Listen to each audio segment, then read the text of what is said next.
Political term 2018-19 political term కాలంలో అంటే తెలంగాణలో కేసీఆర్ గారు ముఖ్యమంత్రిగా ఉన్నారు, ఆంధ్రాలో జగన్మోహన్ రెడ్డి గారు ముఖ్యమంత్రిగా ఉన్నారు.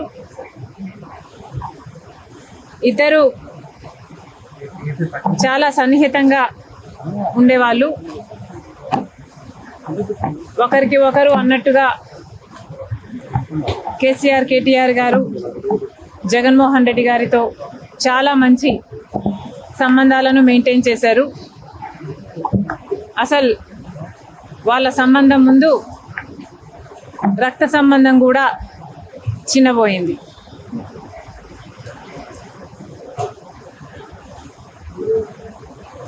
తెలంగాణలో ఫోన్ ట్యాపింగ్ జరిగింది అన్నమాట ముమ్మాటికి నిజం. మరి ఈ ఫోన్ ట్యాపింగ్ వ్యవహారం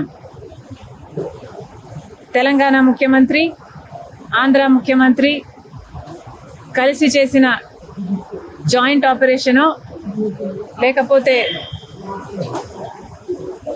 ఇది షేర్డ్ ఇన్ఫర్మేషను నాకు తెలియదు, కానీ ఒక మాట అయితే స్పష్టంగా అర్థమైంది. అదేమిటంటే ఫోన్ ట్యాపింగ్ జరుగుతుంది, ఎంతమంది మీద జరుగుతుందో నాకు తెలియకపోయినా నా ఫోన్ ట్యాప్ అవుతుంది, నా భర్త ఫోన్ ట్యాప్ అవుతుంది, నా దగ్గర వాళ్ళ ఫోన్లు ట్యాప్ అవుతున్నాయి అన్న విషయం నాకు చాలా చాలా స్పష్టంగా అర్థమైంది. అసలు మా ఫోన్లు ట్యాప్ అవుతున్నాయి అన్న అంశాన్ని నిజానికి నిర్ధారించింది వైవి సుబ్బారెడ్డి గారే. స్వయంగా వైవి సుబ్బారెడ్డి గారే హైదరాబాద్లో మా ఇంటికి వచ్చారు. మా ఇంటికి వచ్చి మా ఫోన్లు ట్యాప్ అవుతున్నాయి అన్న అంశం నిర్ధారిస్తూ మా ఫోన్లు ట్యాప్ చేసిన ఒక కాన్వర్జేషను, ఒక ఆడియో కాన్వర్జేషను, వాళ్ళు ఫోన్ ట్యాప్ చేసిన కాన్వర్జేషను నాకే వినిపించారు.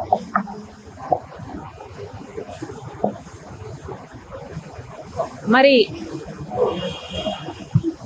ఈ విషయం సుబ్బారెడ్డి గారు ఇప్పుడు ఒప్పుకుంటారా అంటే నాకు తెలియదు, నాకు అనుమానమే. ఎందుకంటే జగన్మోహన్ రెడ్డి గారు తన సొంత మేనల్లుడు మేనకోడలు ఆస్తి కాజేసే కుట్రలో భాగంగా జగన్మోహన్ రెడ్డి గారు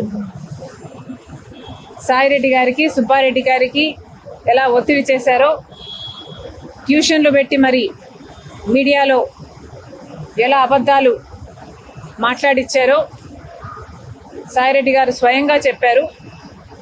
కాబట్టి ఇప్పుడున్న పరిస్థితుల్లో మరి సుబ్బారెడ్డి గారు ఈ విషయాన్ని ఒప్పుకుంటారో ఒప్పుకోరో నాకు తెలియదు, కానీ ఇది నిజమని నేను ఏ ఇన్వెస్టిగేషన్ ముందరైనా చెప్పగలను, బైబిల్ మీద ప్రమాణం చేయగలను, నా బిడ్డల మీద ప్రమాణం చేసి ఇది నిజమని ఎక్కడైనా చెప్పగలను.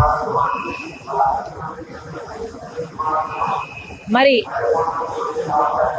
ఇలా నా ఇంట్లోనే నా ముందరే ఫోన్ ట్యాపింగ్ చేసిన ఆడియోలు నాకే వినిపిస్తే మరి నేనేం చేశాను అని మీరు నన్ను అడగొచ్చు. ఎందుకంటే ఫోన్ ట్యాపింగ్ అన్ఎథికలే కాదు, ఇల్లీగల్ కూడా.